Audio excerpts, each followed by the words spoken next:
page Chav Vav. No. I went very fast. I moved 2 pages at the same time.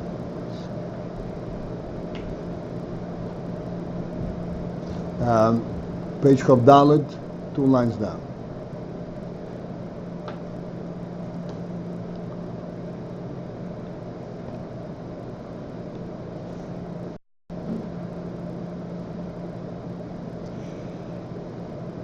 So this Ayin of the Kelim having a superior aspect relative to the oil,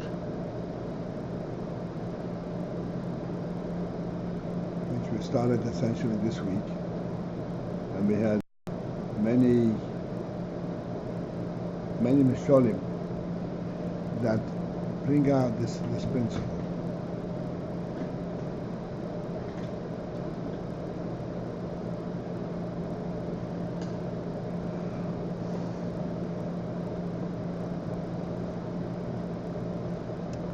One of the misholim, I don't know to what extent we appreciate it, is the emotion of the Rav uttering the same words that with which he's delivering the sechel to the Talmud,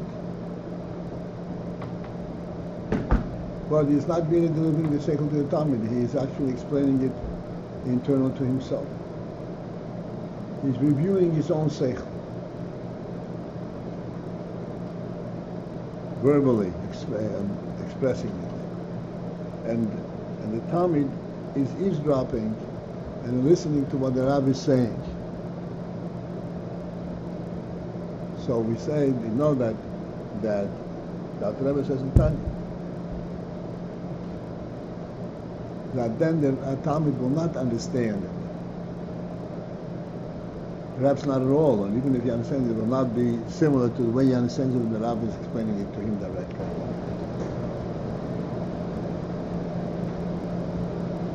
So we explained what is the difference.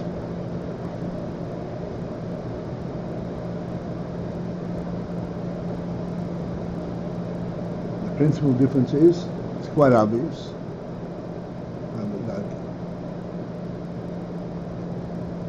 when the Rav is saying it to himself,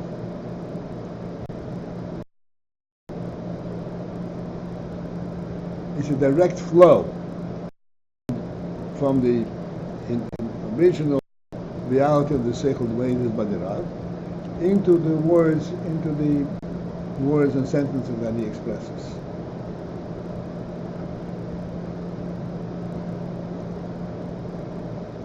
As a direct flow, the Talmud is not able to sense the sechel in this.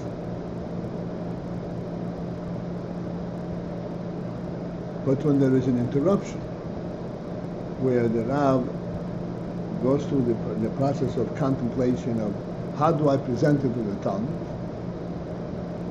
then that expression has a different level, even though he's still explaining to exactly the sechel as he has it.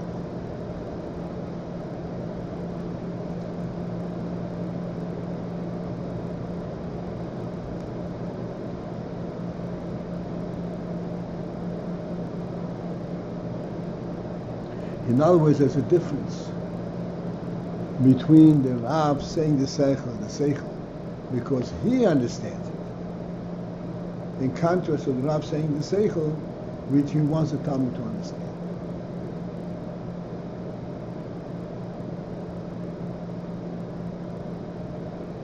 It may sound verbally the same thing. Actually, it's very, very similar, but it's not at all similar.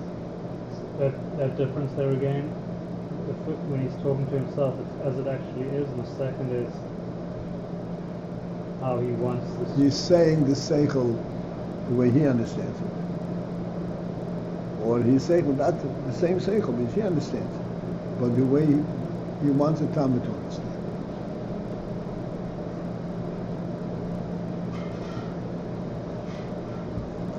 He's not sparing anything. He's giving the Talmud the whole sechel, the way he understands it.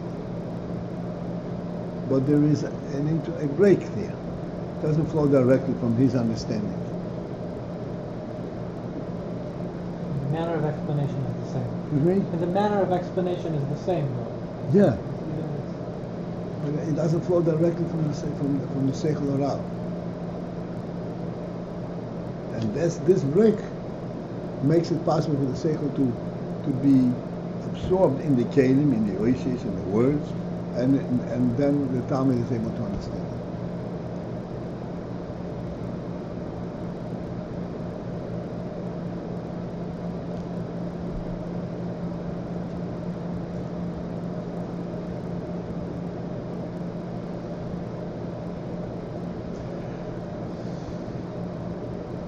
We had many showing for this. It is an extremely perplexing thing. He's saying the same thing.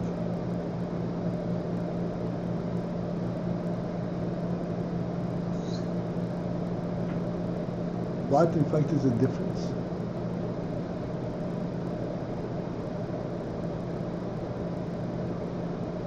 If I may,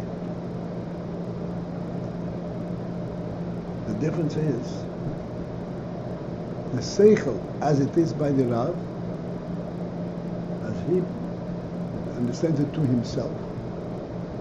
That sechel does not originate from sechel. It originates from rotz, from something higher than sechel, and it's brought down into sechel.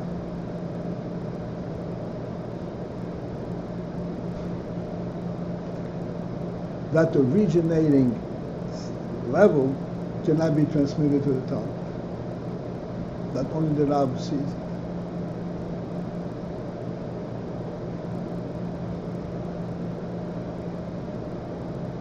Whereas the sechel, when he is teaching the Talmud intentionally, then he's giving him a sechel that's built on sechel. In other words, in a certain sense, the Talmud is saying to the Talmud, you don't understand why. Here it is.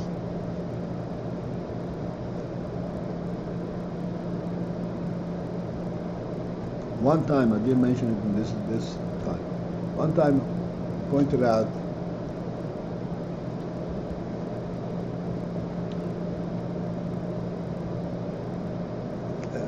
another phase of this. Somebody is standing on a high place and is observing a certain phenomenon.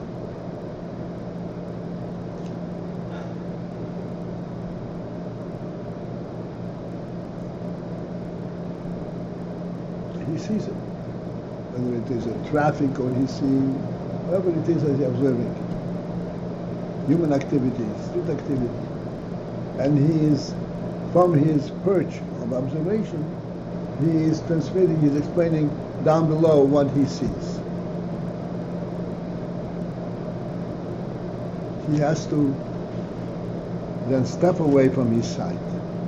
Say, okay, how am I going to express this? If he is going to transmit it exactly as he sees it, it will be confusing. Because to him this is a reality happening not in the order that he is expressing it. It's happening dynamically.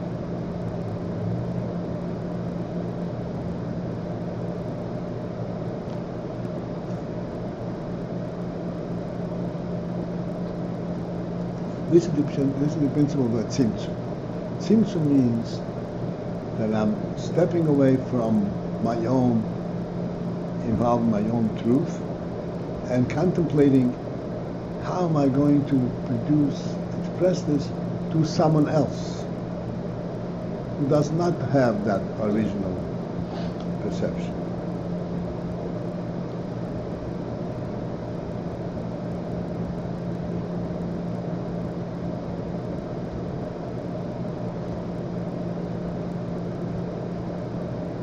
So we said this morning most I've used this morning, which I think is very apropos. If you want to explain someone one-on-one,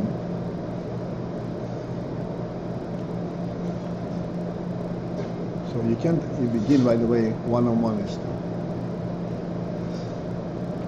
You have to begin by two ones. Here's one, and here's one, two independent ones.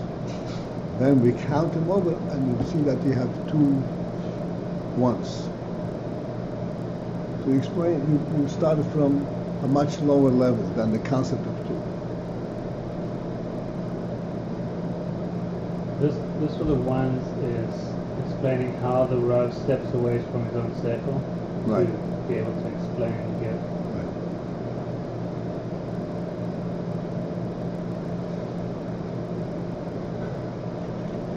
But the Rav, one-on-one is two is a sechel thing.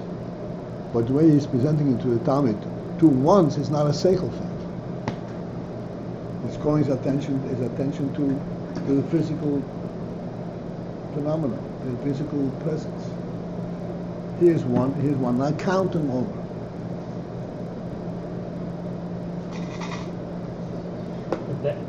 That's not obvious. That is. You see, That's as we spoke this morning, giving, yeah? the Talmud, see, one-on-one is a perfect motion, but we have a difficulty because we never thought of this. What's the big deal there? Initially, when the person thinks of this, and let's say there are two of the same watches. These two watches do not have any kind of correlationship between them. Each one is a watch in its own right.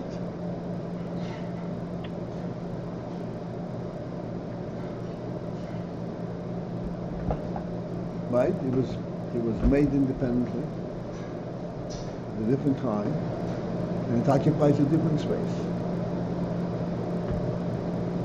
So the first perception is they're not part of a group. They don't go together. The first perception is that there is one. Yeah, and another one. And another one. Okay.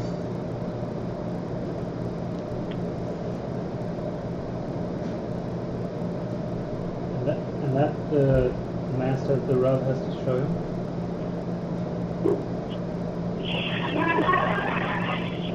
So the Rav has to show the Talmud that yes, indeed, there's a one and one, but there is another concept.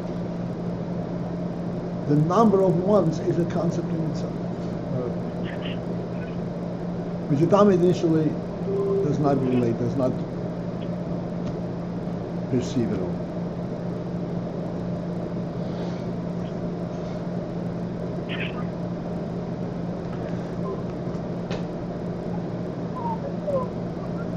So therefore, if he's going to explain the Talmud, anything along this line, it's a step down and start identifying each one individually.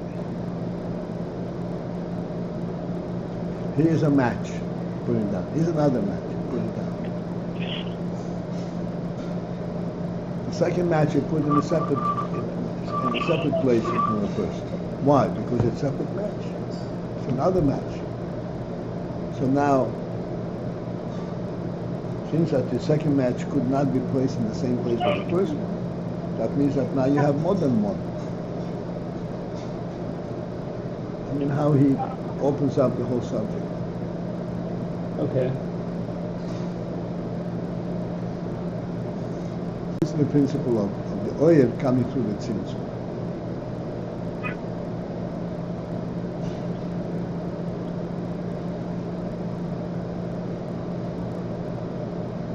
Because on a higher level, if I hope also not to lose you.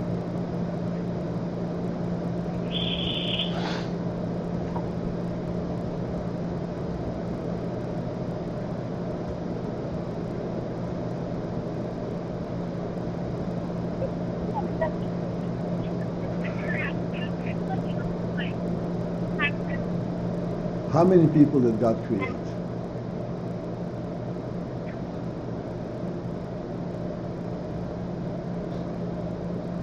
started with one and then you went from there. One. So all the people in the world are representative of what? One. They continue to represent one. All the people in the world are called persons on account of this one.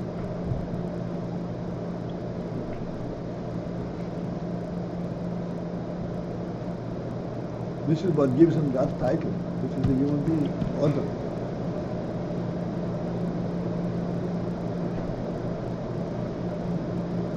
So from that perspective, there is no multiple. It's one.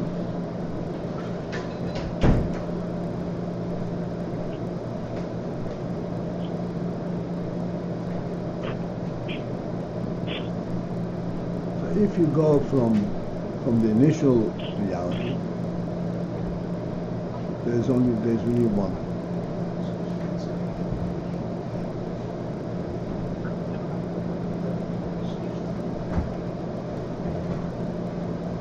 So if the Rab were to perceive all people from the vantage point of where they're coming from, and this is why he sees all the people as human beings, because they come from the same source. Then you could not explain to the Talmud that this is a human being. There are many human beings.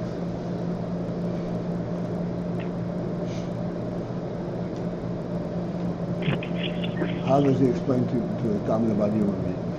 A human being is a person who has a certain frame and has certain qualities, certain capabilities.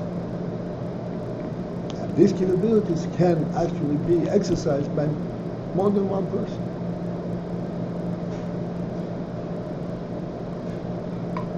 So if you look at it from its functional level, rather than from the initial level, original level, then you can see them.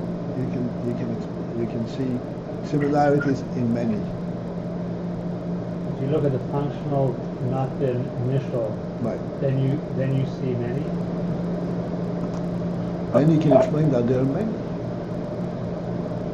Even to a Talmud who does not see the initial. And he doesn't see the many just naturally. That means explaining to him there are many.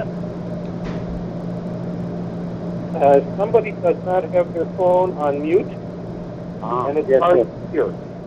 Oh, I'm sorry, yes. Excuse me.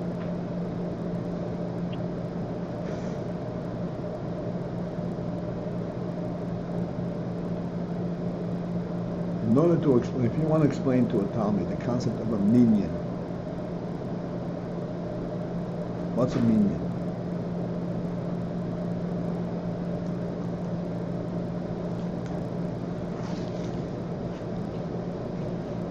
What's a minion?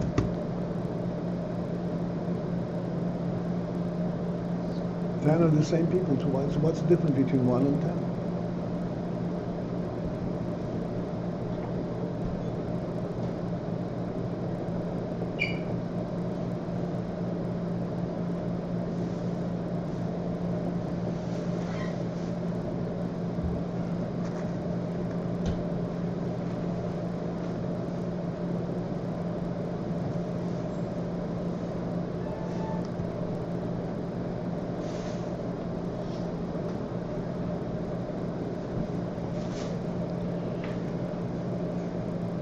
All right.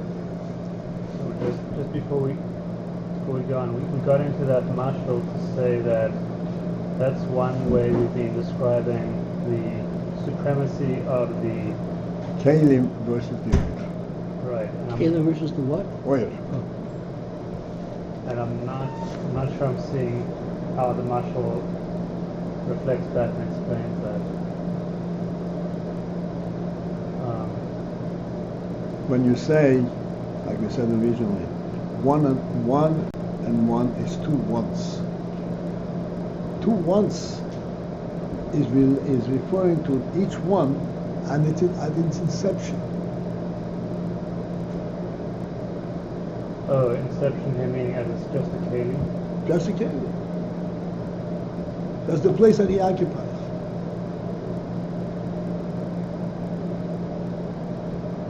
Not a concept of many. Oh.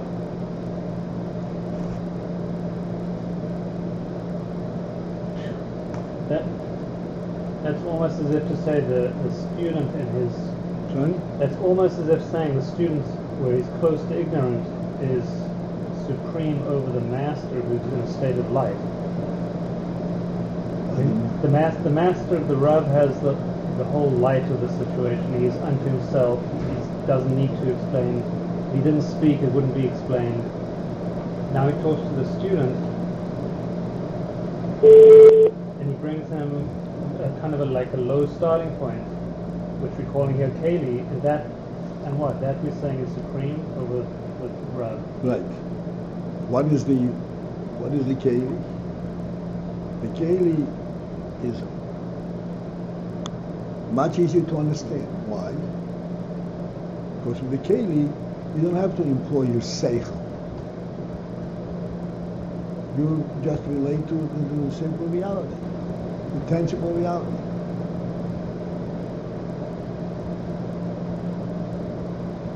Sechel is what correlates and makes a sense, gives meaning to two.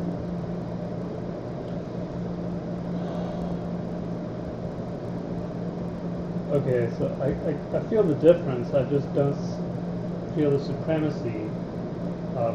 Maybe that's not. No. From that vantage point, there's no supremacy. Okay.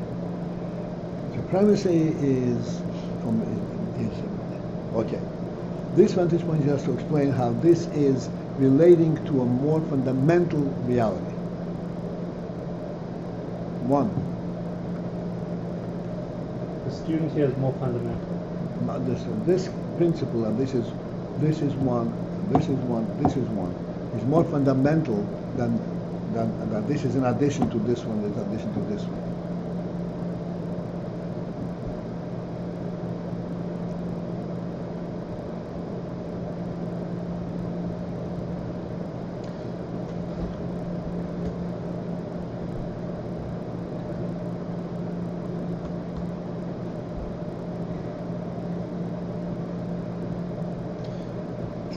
Are you saying like the student can only see the trees, not the forest? Uh-huh.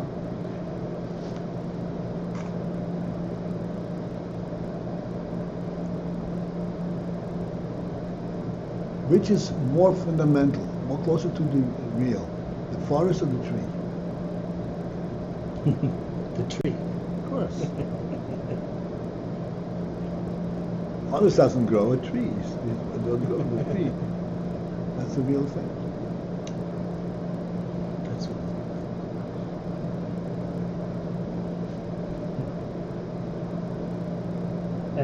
And yet the Rav works to move the student out from just being the trees and to see the forest. Right. See the oil. And if it's more fundamental being by the trees, why move them anywhere else?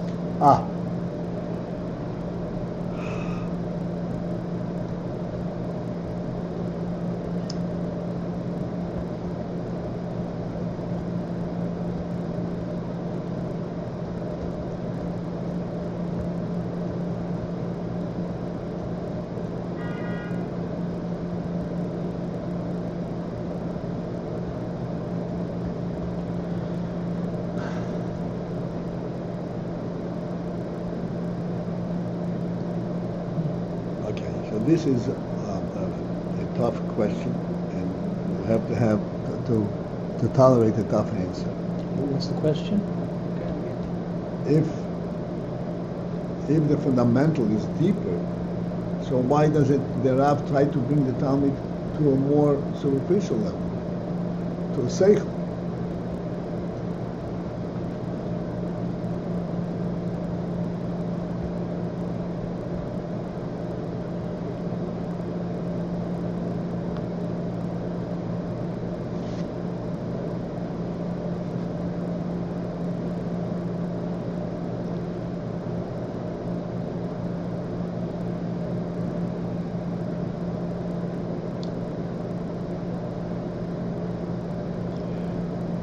To answer that, I'll give you a very simple, from a different angle completely. A smart person is able to figure out complex problems. A computer is able to figure out complex problems, infinitely more complex than what a human being can do, and also incomparably faster.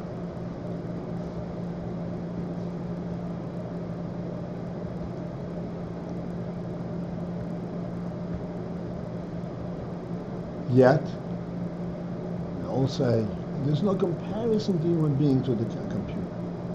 The computer doesn't hold a candle to human beings.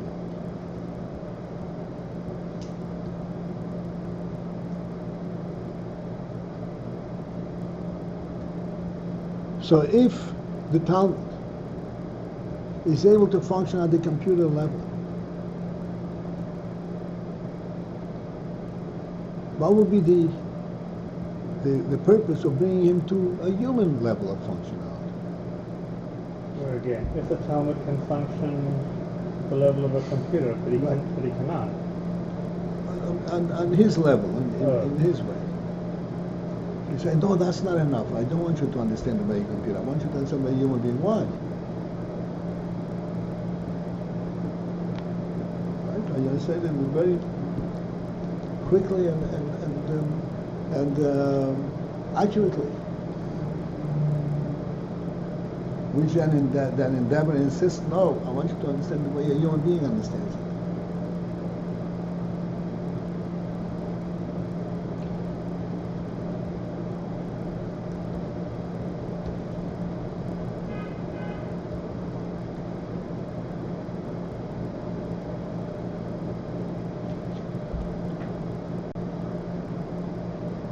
Because the oil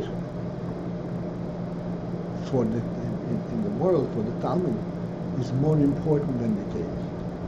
The keli is only a means to get the oil.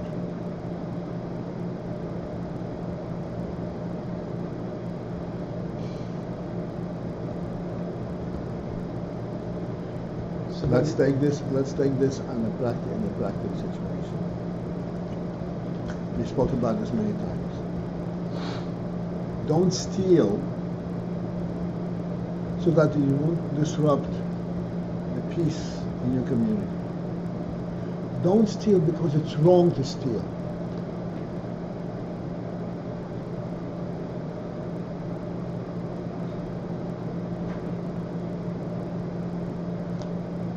It's more fundamental to say you don't disrupt the peace in the community.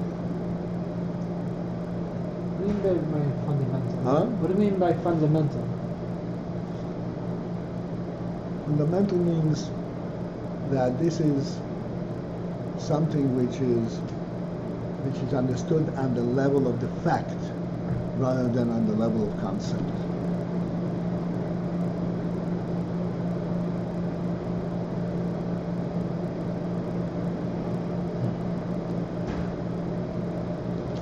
What in fact is the difference?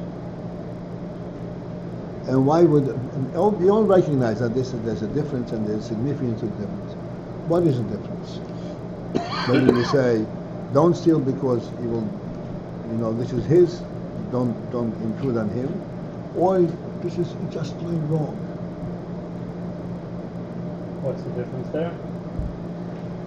Yeah, one's more fundamental, like we said, more on the level of fact or worldly, and the other one is greater light. They seem to both have an advantage, and the one that has more light really does seem to be supreme. It is supreme. So it is supreme. It is supreme in terms of Giluyim.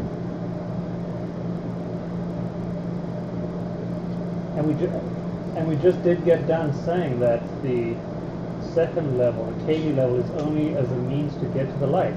We do want the student to leave his view of the trees and get to the forest view. So I think I'm missing the supremacy of the keli now.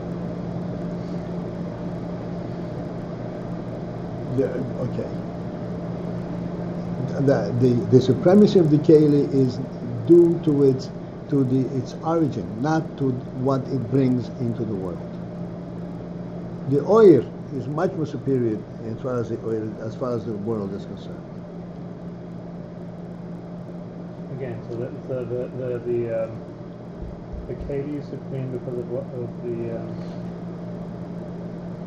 how was it you said? Because of what it brings into the world? No. No. By its origin, it represents the original reality, as it is in the original in its origin. Then what is it supreme to? The vessel. To the oil. It hasn't changed since it was in its origin. Huh? Because it hasn't changed since it Right. was in its origin, but it's Mila itself changes. It's a better representation of the origin. Then the ore is. Better than the light is. Right. But it's not in terms of representation, it's a meaningless representation. In terms of its root, it has a higher. Again, its representation is meaningless, even though it's a better representation of its origin. It's better, but it's meaningless. So.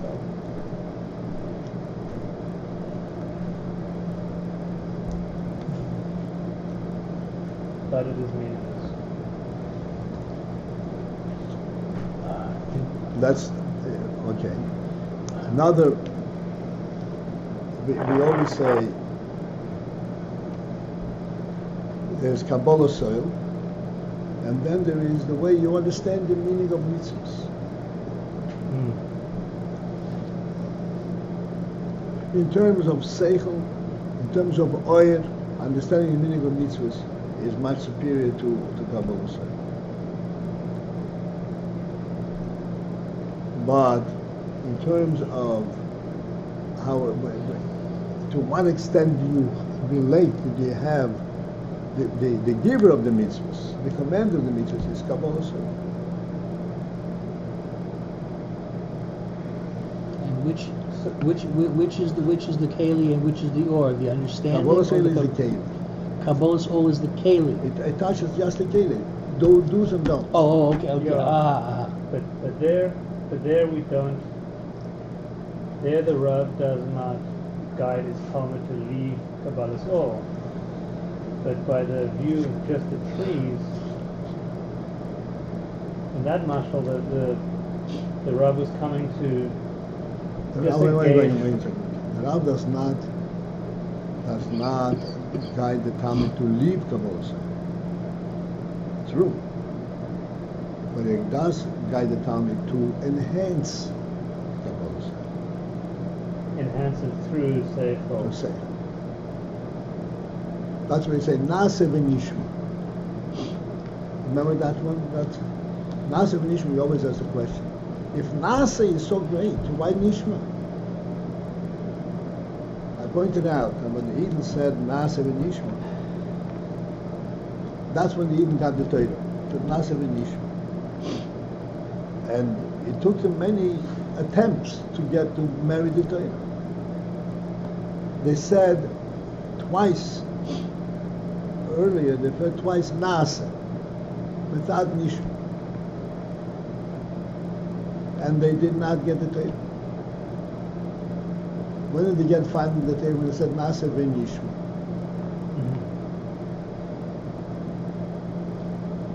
So the Nasa is the keli, and it's more fundamental, and yet, but then you have to work on the Nasa and bring it down into your own sechel.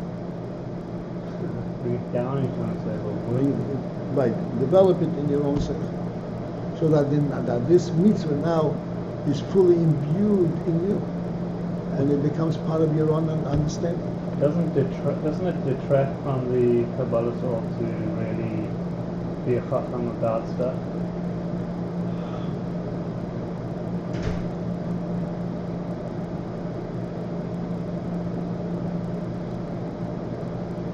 It detracts from the Kabbalah soil, but instead of Kabbalah soil, it now brings the godly element into your own sechel. Let me express that. Now that we got to this, we can explain. I'm going to explain the following. We said originally that You should not steal, not to in order to maintain the peace, not to disrupt the order.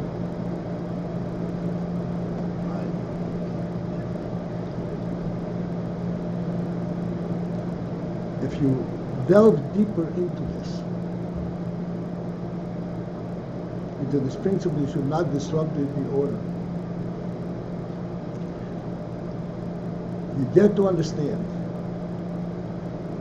that what is the reason not to disrupt the order?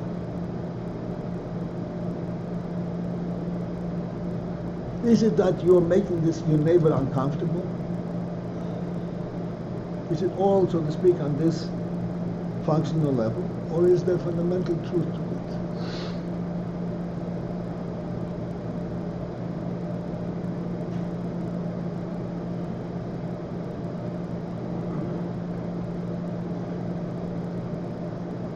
The real reason, the real meaning of not to disrupt the order is not the order, not to this person.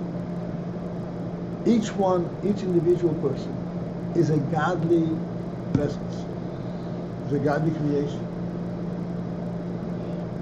And each individual person has had his godly allotment.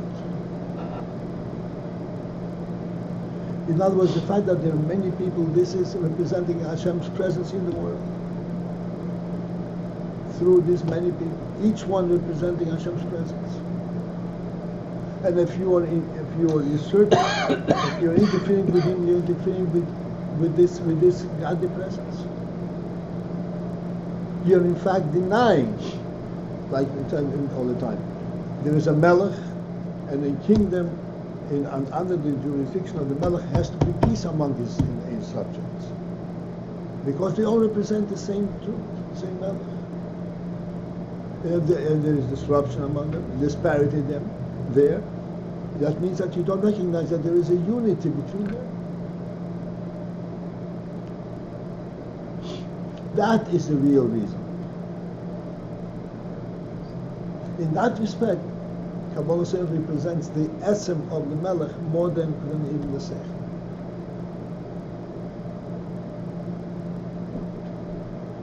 Say that again?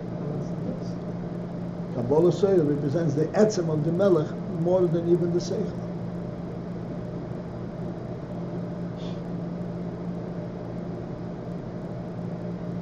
More than sechel, because that's where his will is done. That's where it becomes a fact. That's where you recognize his presence. Or you recognize, or you just You comply. recognize his presence. Recognition sounds like No, you sechel. make cognizance. Give cognizance to his presence, not to say. Give cognizance to his presence. You may not step out of this because then you're disrupting the truth of this unity, this and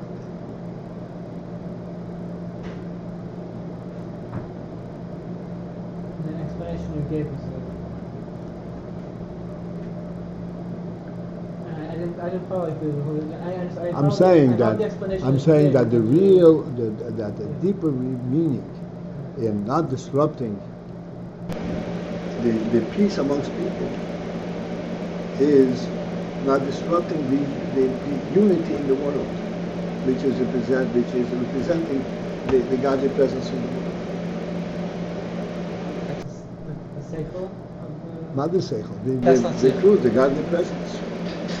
But that reason is that reason. Huh? That reason though is not sechel. That's Metzius. That's Metzius, that's not or. That's not all. That If the Melech were present here right now, Yeah. would you dare touch your neighbor? Huh? Nope. Why not? Because you touch your Melech, you're offending not the neighbor. Who are you offending? You're offending the Melech.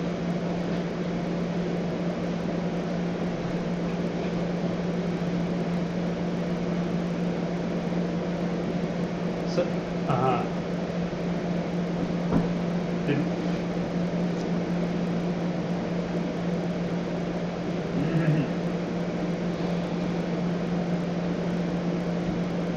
Okay, so I mean, it seems like we just transformed Or into a Tzius. I mean, It's not Or. we started with a Keli. We started with a Keli being just don't disturb your neighbor because that This disrupts the Keli, peace. I'm saying that this Keli is actually representative of the original reality itself, the Melech. Yeah. Not the sechel, how it represents in your environment, on the human level. The Melech himself.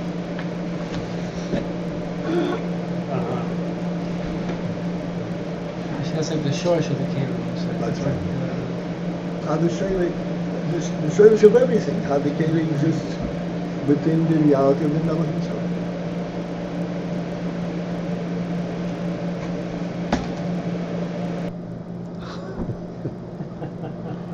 So that happens when you say whatever is mentioned has to be, you have to try to understand it.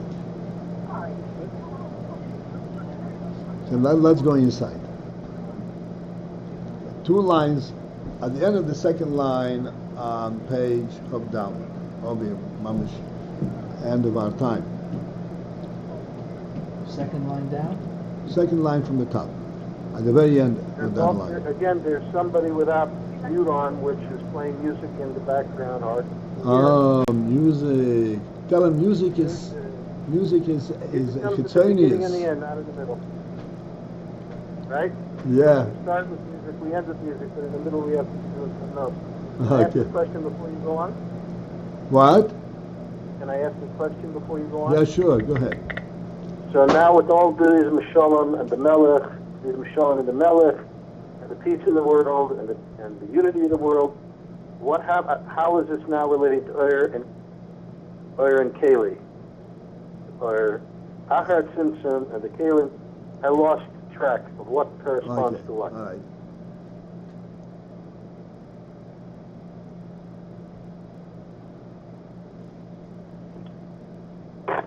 So,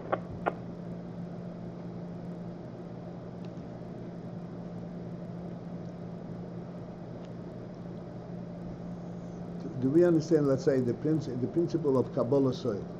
The Melech said, and you don't do it. And you do it the way exactly what the Melech said.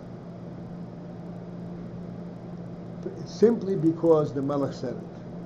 Like we said, the presence of the Melech establishes everything as being part of the Melech himself. And therefore you may not disrupt anything, not because you're disrupting this or that, but because you're disrupting you're offending the Melech himself. This is the Keli element.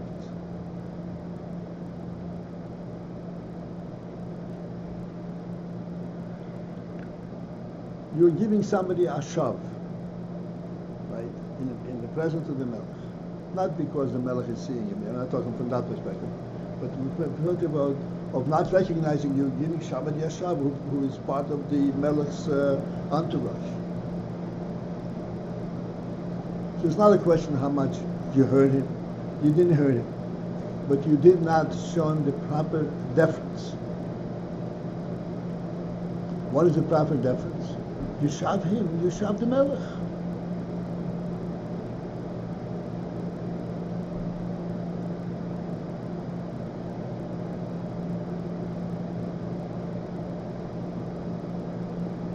This is the Keli perspective.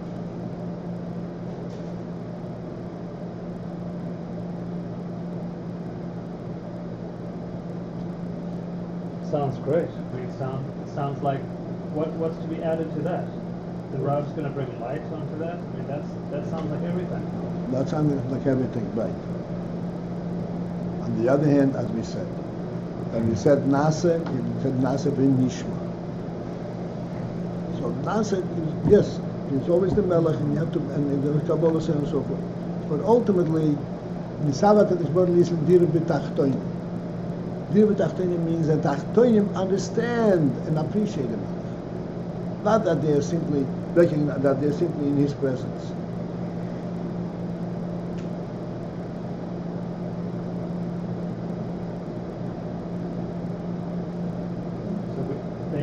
Let me explain to you. Let me explain to you. Let me explain to you. This principle, like we said just now, this is the Melech himself. Like I mentioned this morning, and previously also in a different angle, ownership of property.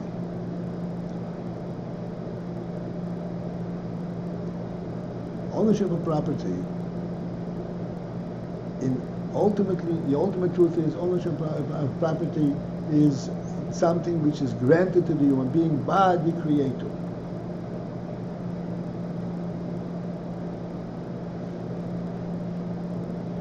This is a concept.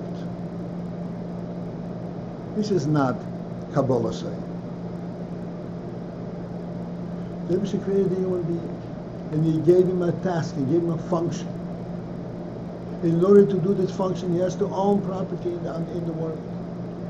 Like you said, Odom Shene Beis Shene Yodom. He has to become part of the world and own property. This is what enables him. This is what enables him to have an effect on the world. This is Oir. This is how the Ayin of Elokus has been translated into the human being himself. Now the human being himself owns a piece of property. Everything is owned by the yesh. That's from the daily perspective. From your perspective, no. The yesh has given each individual human being the ability to own property and to appreciate on this ownership. To know what to do with it.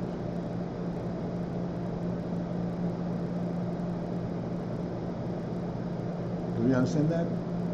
Remember we said we pointed out an interesting thing. A person has to have a home.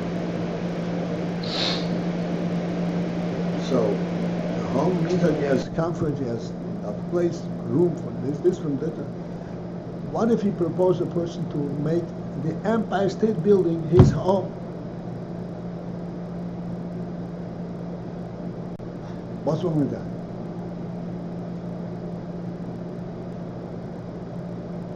What's wrong with that? Nothing wrong with that from a daily perspective. The Melech gave you this home, but you have no orientation. You don't orient yourself.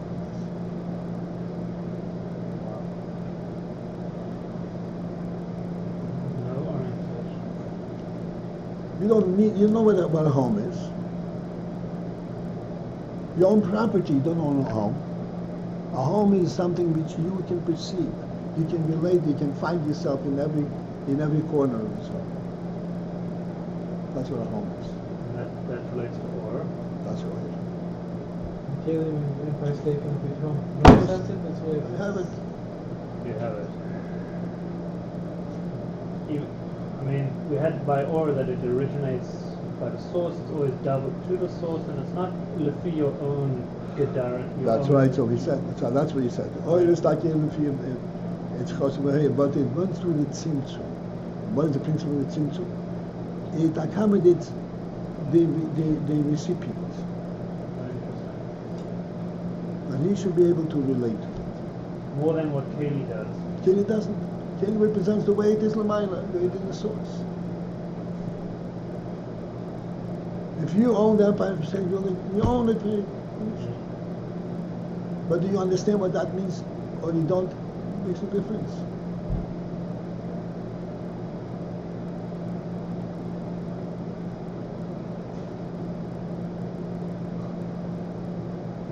You getting it? Slightly? Turned everything around. Huh? Yeah, I had to turn some things around. Turn things around.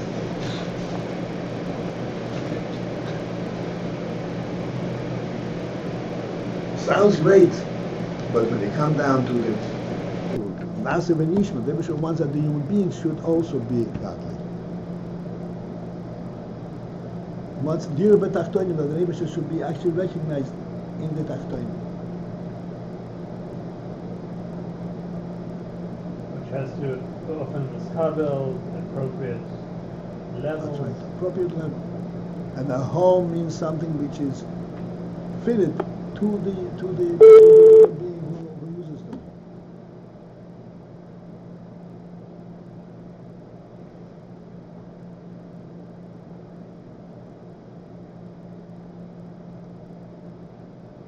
Split it to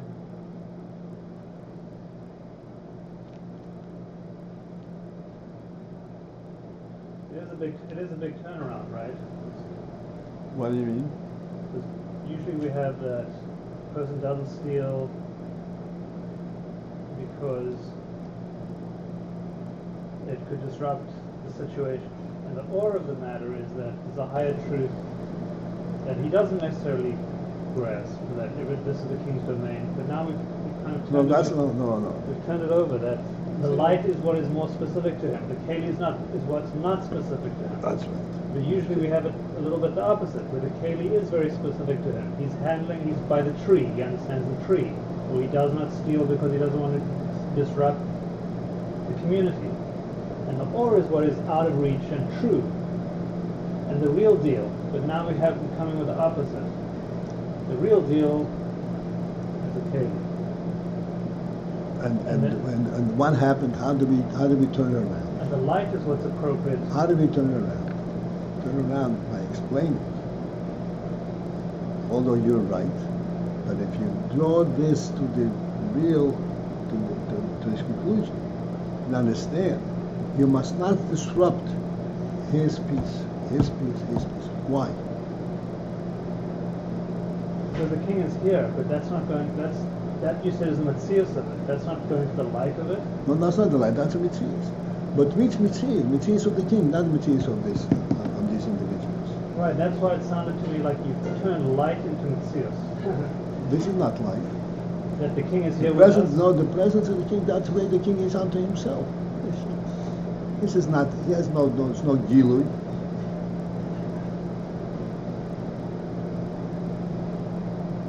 This is Kabbalah saying, just do it the way because the king is in charge.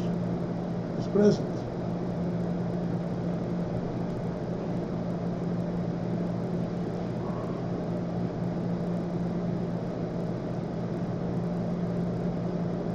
It's probably confusing because his presence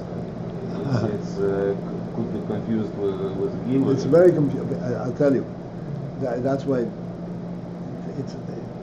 The staying focused is extremely difficult when you discuss that kind of thing.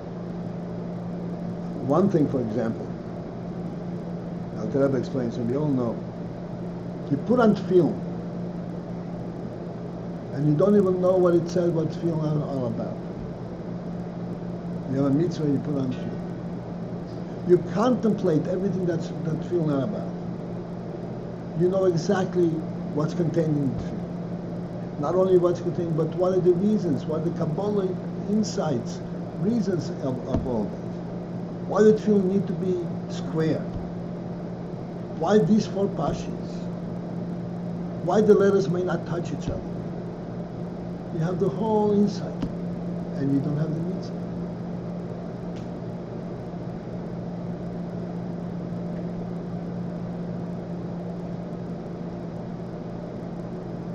The mitzvah is the way it is in its origin. All that explanation is the way it manifests itself in the world, for you to understand it. But for you to have the real thing in its origin, you have to have the mitzvah, the pure mitzvah.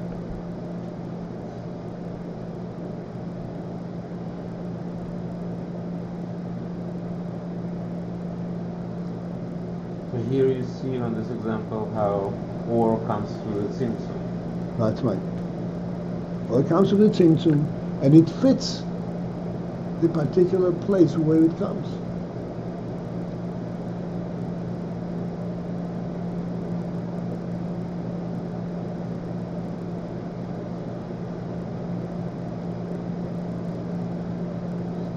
Well, you amaze me.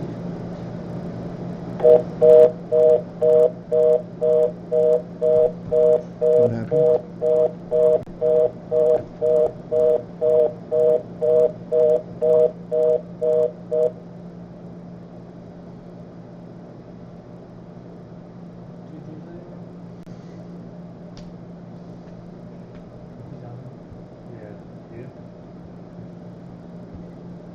dial or this is it?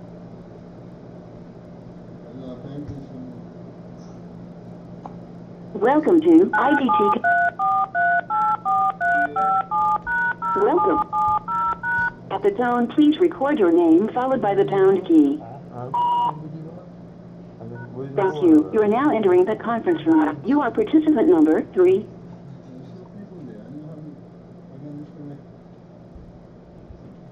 Okay. So I'm saying, what? We're just reviewing. It's an amazing thing to understand this principle that Kalim have a mile over oil, which is contrary to everything that we ever learned. Right. And that means that you see it from a different angle completely. Right. This is inside the Rebbe's whole thing about Dir B'Tachtonim, right? This is Ultimately. This is like the kind of turnover that's Ultimately. okay.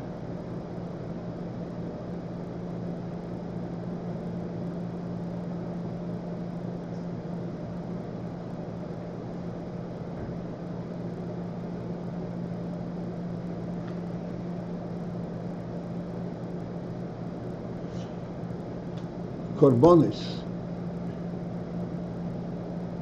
What's korbonis? Take an animal and you shecht it. That requires a lot of sechel, a lot of skill. What is that? A shecht or A lot of behemoths needed. Take an animal and you shecht it. And then, whenever you skin it, put it on the mizbeach, put it and you burn it on the mizbeach. And this is the greatest step of Avodah.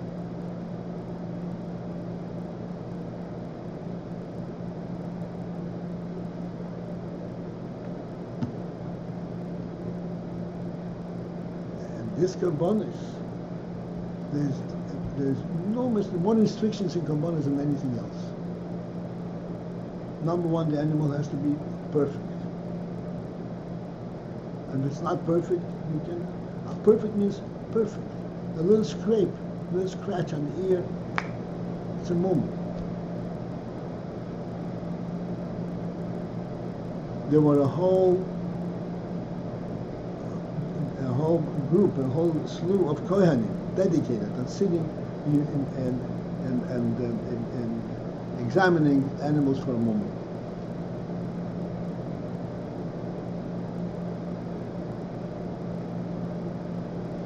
Okay, there are many other things that you, and then finally, you can bring a korban exclusively in this place, and only a kohen can do it.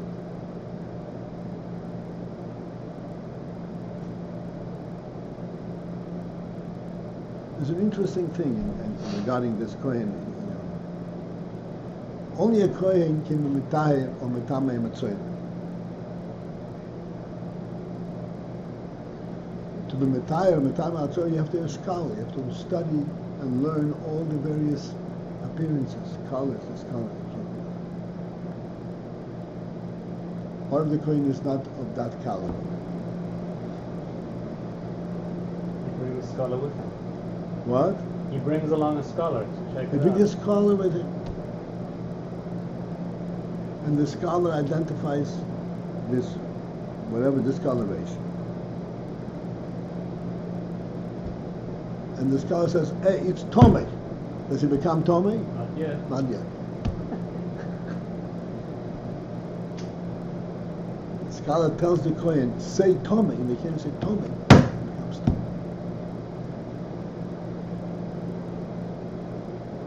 Completely different reality over here.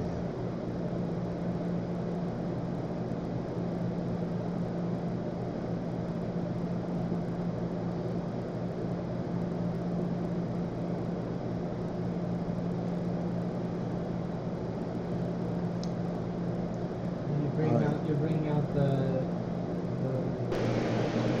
Bringing out Higher that it's physical not all, dimensions. it's not all the deeper reality is in the cave, in the actual presence.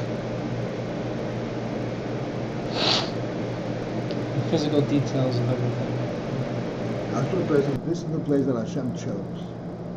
And this is what He wants, and that is the only way it can happen.